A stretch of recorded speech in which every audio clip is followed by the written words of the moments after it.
Alrighty, everybody. Welcome to episode 24 of the Mafia Members Podcast, a podcast for the Bills Mafia by the Bills Mafia. This week, we'll be doing a little bit of a week 8 recap. Big win out in Seattle. So we'll touch on that. We'll touch on some exciting news on on the social media aspect. Review Bills Seattle. Talk about a little bit of news from around the league.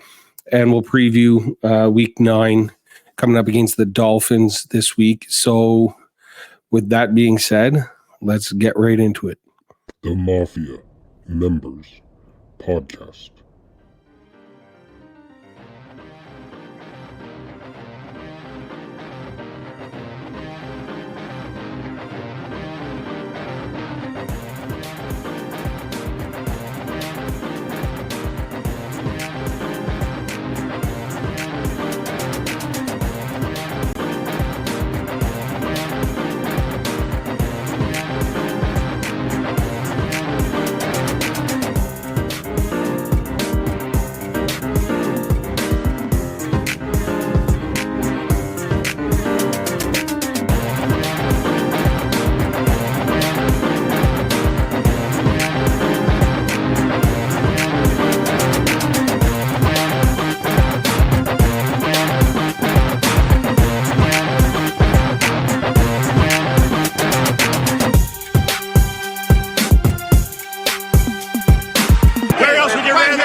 Alrighty, everybody. So like I said, we got some pretty exciting news from the social media side of it. Our Twitter page is really starting to grow and gain some traction. So thank you guys all for listening to the show, interacting with me on Twitter.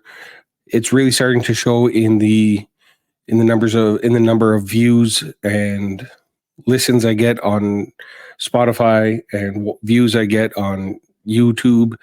So really appreciate all that. Remember that we do have that giveaway for the 100th YouTube subscriber.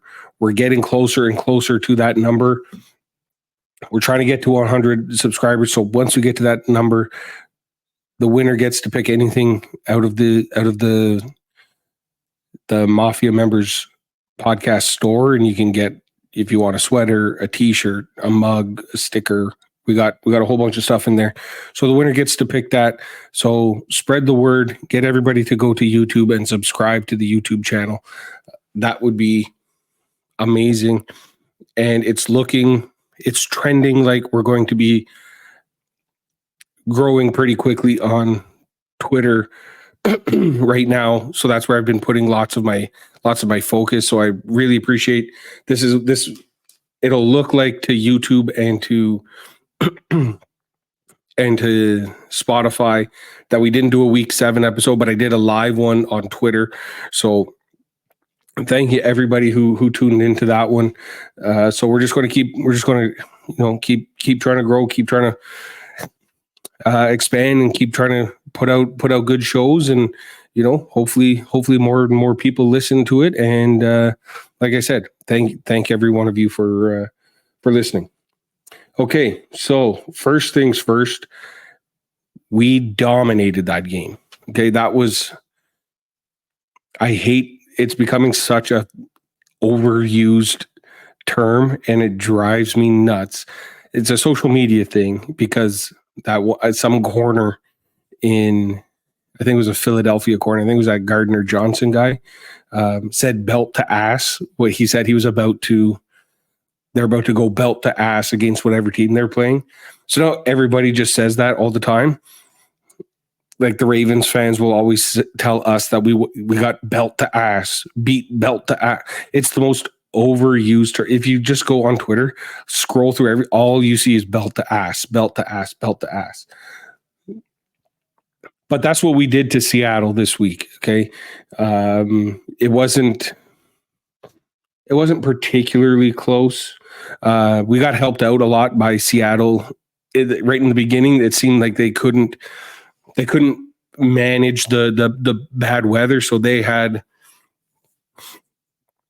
Geno Smith falling out of the center.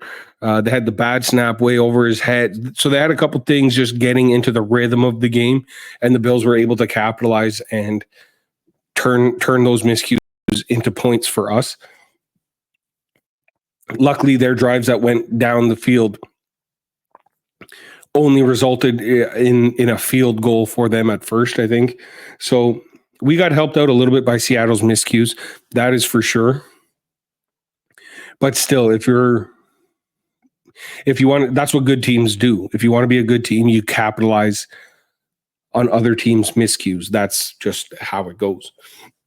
We ran the ball really, really well. I think that was probably like the quietest 100-yard rushing game ever for James Cook. No one is talking about him and how well he played and how badly our offensive line dominated that game.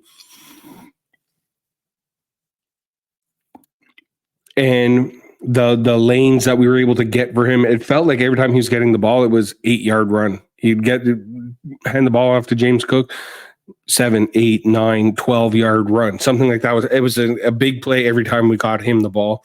Ray Davis, the same. I think there's a little portion of me that almost wants to like switch their roles and have Ray Davis be the first and second down guy and have James Cook be the change of pace back and just come in and start gashing the defenses, because Ray Davis is just an absolute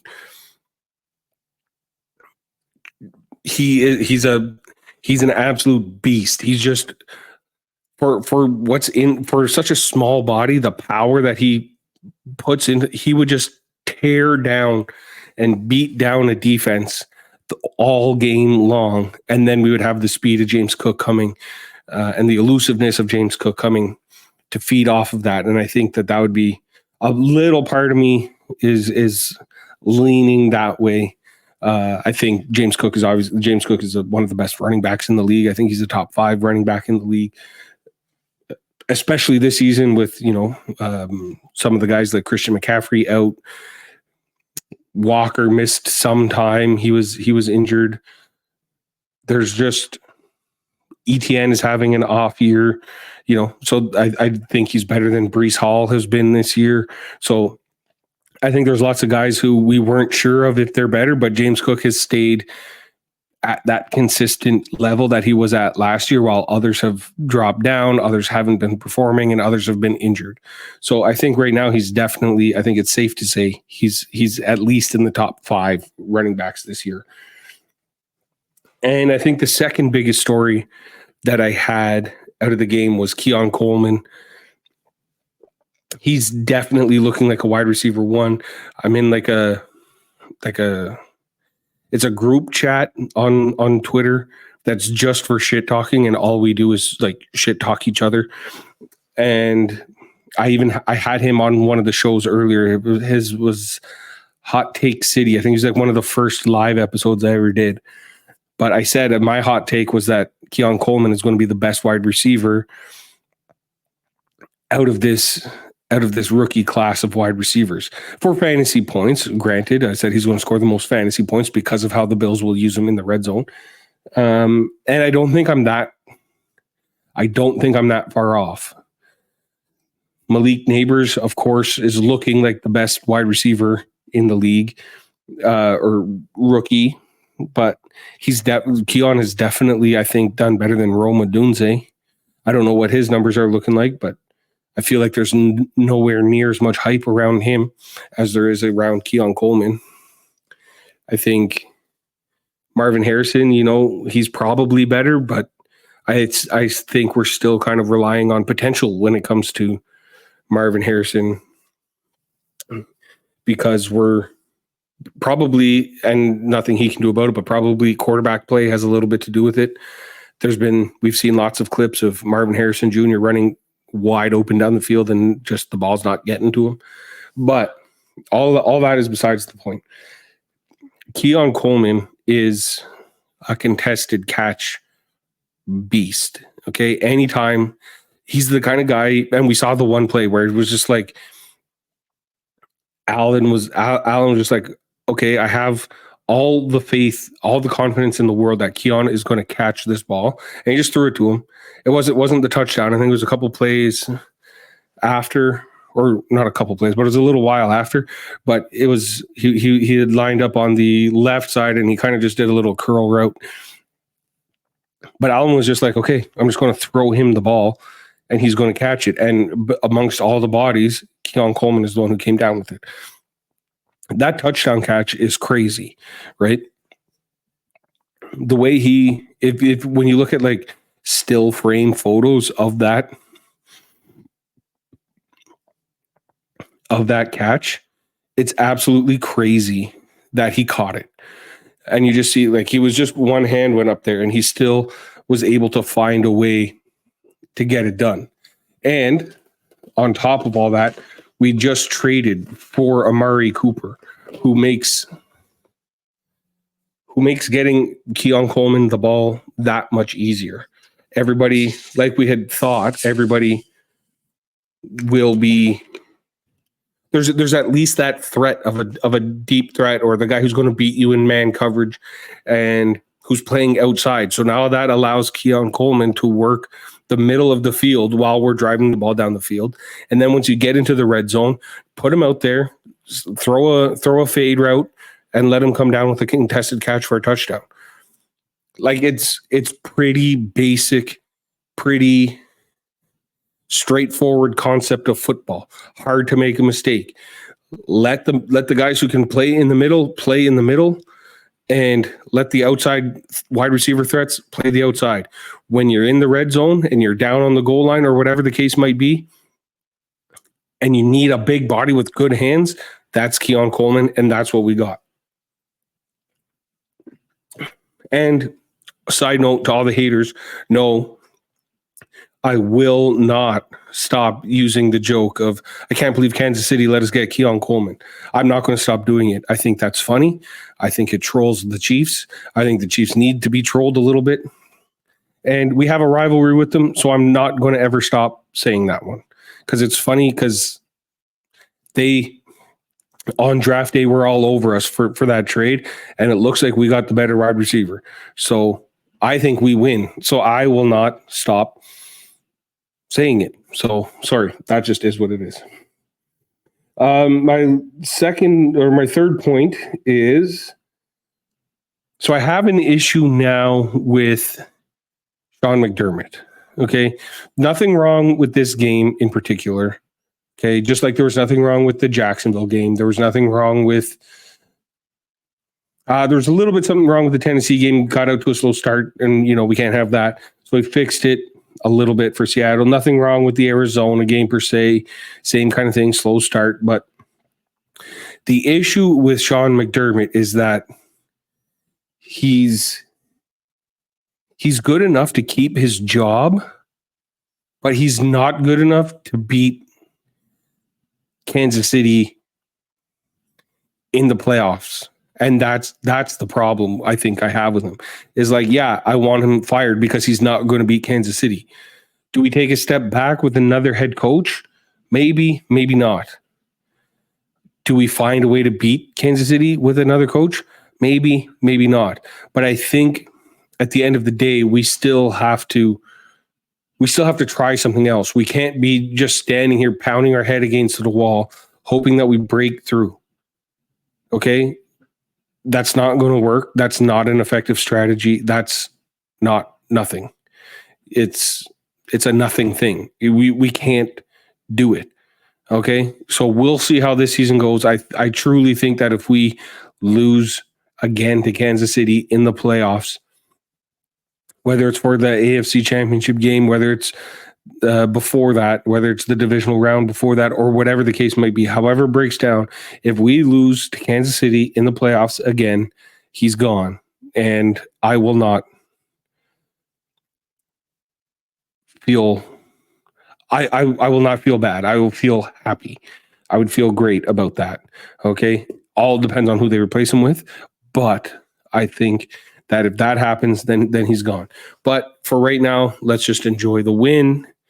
Let's enjoy being on a 3-game winning streak now, I think, right? Because we did Jets, Tennessee, Seattle. Now we're going to go. We'll talk about this one a little bit in the week 9 look ahead, but we're probably going to host and beat Miami. Probably going to beat Indianapolis because they don't look that great. So we're probably 8-2 by the time Kansas City comes to town. So, it's looking up for us for sure. And then the last point I had on this game was I had tweeted it out as well because it's just been a talking point about the Bills. And so are we now considering Seattle to not be a good team because Buffalo beat them? Right? So week 2, everyone said Miami was better. Everyone predicted Miami to win. Everyone said Buffalo's not going to be able to stop them. Buffalo's not going to be able to score on them. It's not going to go Buffalo's way because Buffalo is bad. Buffalo's only a 6-win team. Where's all those people that said Buffalo's a 6-win team? Well, we just got our 6th win of the season. So everybody who said that we're 5, 6, 7, 8 win season, sorry. But my point is Miami was going to beat us because Miami's really good and we're bad.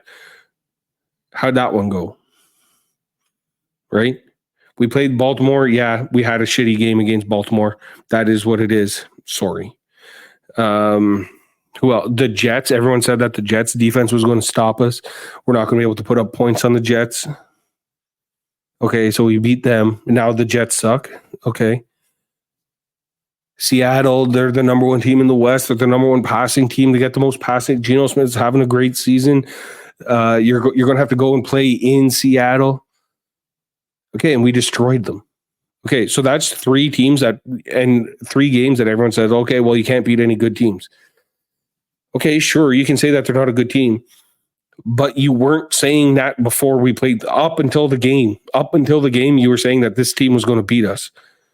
So either you think that both teams are bad and the Bills just happen to win that game, or now because the Bills beat them and you just hate the Bills, now you're going to discredit the other team and completely change your mind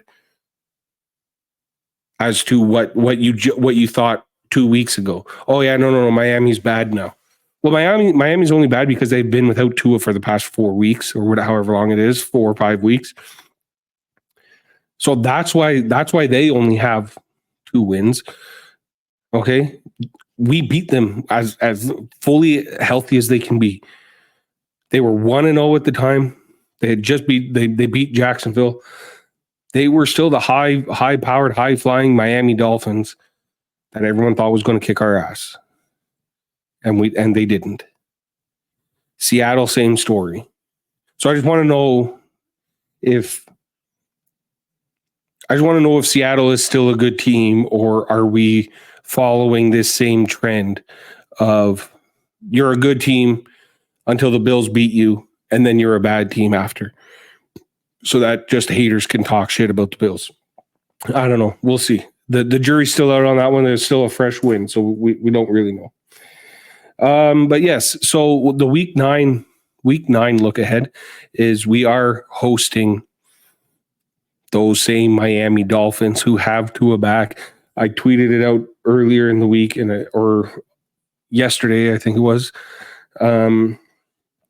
And you said, thank God that Tua's back. First of all, I hope Tua's good and healthy and happy and comfortable with making the decision and happy to be playing again and all that kind of stuff.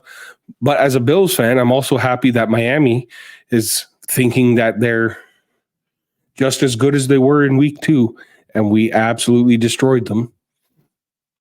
So now it'll be interesting to see what the storyline is coming into the game. Is Miami a good team now, or is Miami a bad team now? And when we beat them, are they a good team or are they a bad team? Because if you go good team now, you can't go they're a bad team next week. Not how it works. Okay. I think that we're going to win. I think we're we're figuring out how to use all of our pieces properly. I think their defense is pretty bad, and I don't think Tua is all that great. I think Tua is very, very good. I think he was very, very good last year. I don't know how he's going to be long term going forward, given his history and how he's bounced back. Maybe this week, they lost on a last second field goal to the Arizona Cardinals. But maybe that's just, a week he's knocking off some rust and he's going to be good. And maybe Tyreek Hill and Jalen Waddle and Devon A-Chain, like they'll all be back and being at 100% and they'll be all good. Right. So maybe I don't see that happening at all whatsoever. I think it's another beat down by the Bills. And I think it's going to be another game where we beat them down and people say, well, that's because they're bad. And we won't get any credit for beating a good team. And I just think it's funny how that plays out. They seem like a team. To be fair, I haven't watched any of their games outside of the Bills one. They seem like a team who gives up lots of points. I don't know their defensive rankings, their defensive standings, or what they do, or how their defensive ranks, or nothing. This is just, I didn't even do any research for this portion of the show. I'm just making it up as I go here. But I feel like this is going to be a James Cook game again. He scored 3 touchdowns against them last time. I don't think they can stop the run. And if anything, it's going to be a James Cook and Ray Davis game. And when push comes to shove, Keon Coleman is going to beat that Kohu or whatever, however you say his last name, guy that they have out there. Because Ramsey's going to be on Amari Cooper. And that's a toss-up. We've seen Jalen Ramsey get cooked by the Bills forever. So Jalen Ramsey might be able to stop Amari Cooper or whatever, but nobody else on their defense is going to stop Shakir. Nobody else on their defense is going to stop Keon Coleman. And I really don't think their linebackers and their defensive line is going to be able to stop James Cook and Ray Davis and Josh Allen rushing. So I don't see a way in which Miami wins this game. We just saw the Browns beat the Ravens. On any given Sunday, anything can happen. But in all likelihood, it's another rout by the Bills. I think it's probably going to end up being something similar to the first game. 31-10. I don't think it's probably not that bad, but I'll say like 31-17. I'll say 27-17, something like that. I just don't see it being close at all whatsoever. All righty. So the last portion of our show is the news from around the league. And first up, I think we had just mentioned it.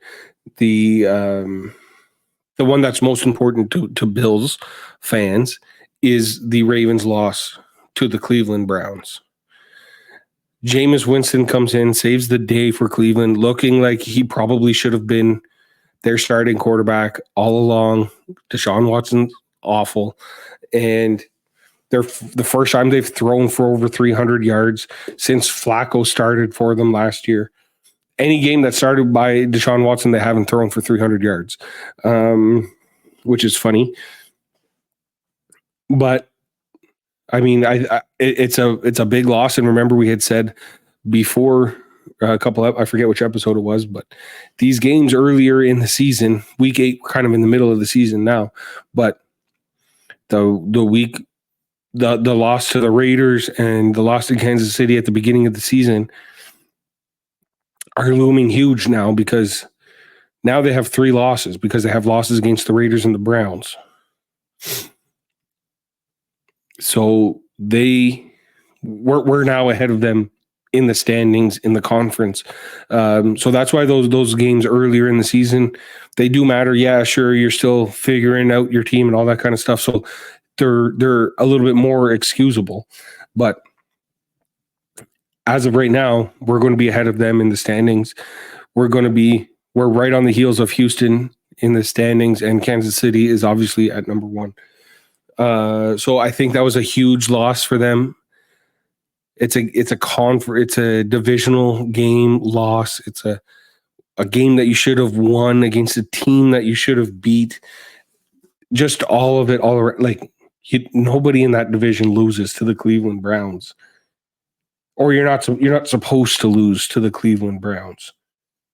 But it is what it is. It sucks for them. Good news for the Bills. Bumps us up one more spot in the standing. So we'll take it. The next one I have, the next game we have is the Dallas loss again. This one I just mentioned because I have my brother's a Cowboys fan. But finally, San Fran, well, I guess not finally, but San Fran was able to run the ball and get a win. So I think maybe it is the loss of Christian McCaffrey that has kind of affected them. They just needed to play a team that can't stop the run, and Dallas Cowboys can't stop the run. Call it injuries to Lawrence and Parsons, but you guys can't stop the run. You have nobody to run the ball, so you're just standing there hoping Dak and CD can get it done. And in this league, that's not going to get it done. Trayvon Diggs, as if we didn't already not like Trayvon because of what he did with Stephon while Stephon was here in Buffalo. But as if we needed more reasons to dislike Trayvon Diggs.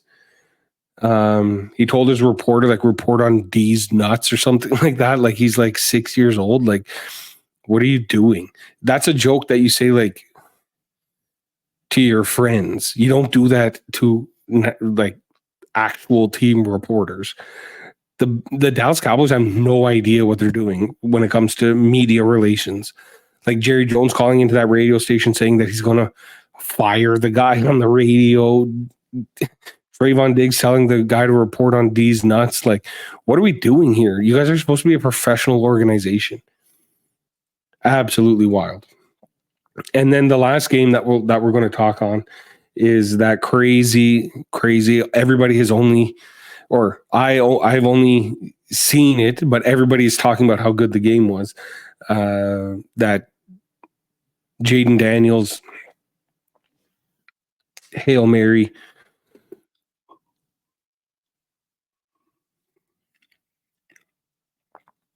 It's funny to watch the video of the guy taunting the crowd, the Chicago Bears guy, taunting the crowd while the play is on.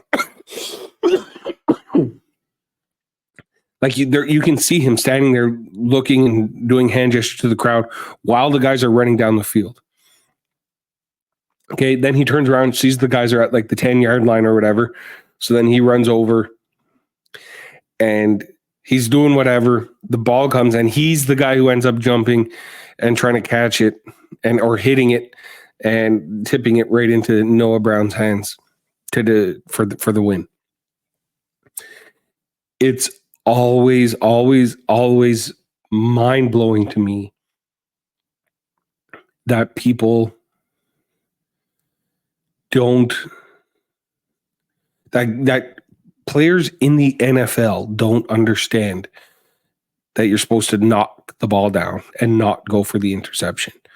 Why is everybody jumping with both hands like this? Someone jump there like this and spike it like a volleyball. And then that's it. That's all you have to do. They'll let you get away with any kind of pass interference you want. Just shove the guy out of the way. They don't care. They don't call anything on those plays. That's how it's been since forever. You can watch any Hail Mary and pick out 30 penalties in every play. Every single one of them.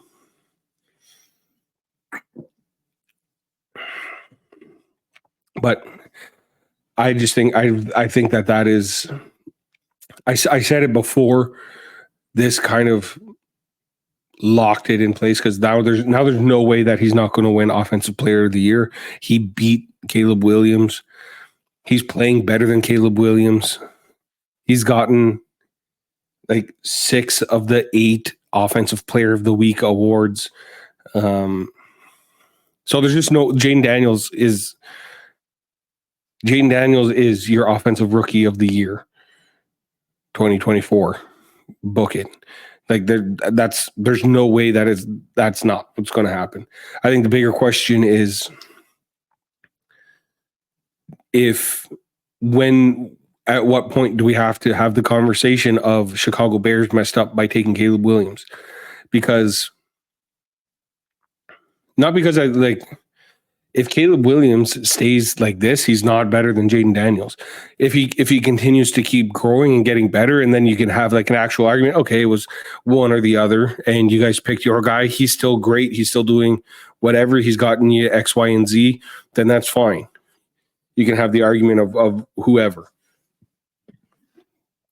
But Jaden Daniels is looking like he should have been the first overall pick. And even Drake May is looking like he probably should have been higher. But anyways, that's just my 2 cents on the stuff from around the league. So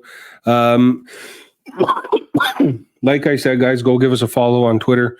Make sure you tell everybody to go subscribe on YouTube so that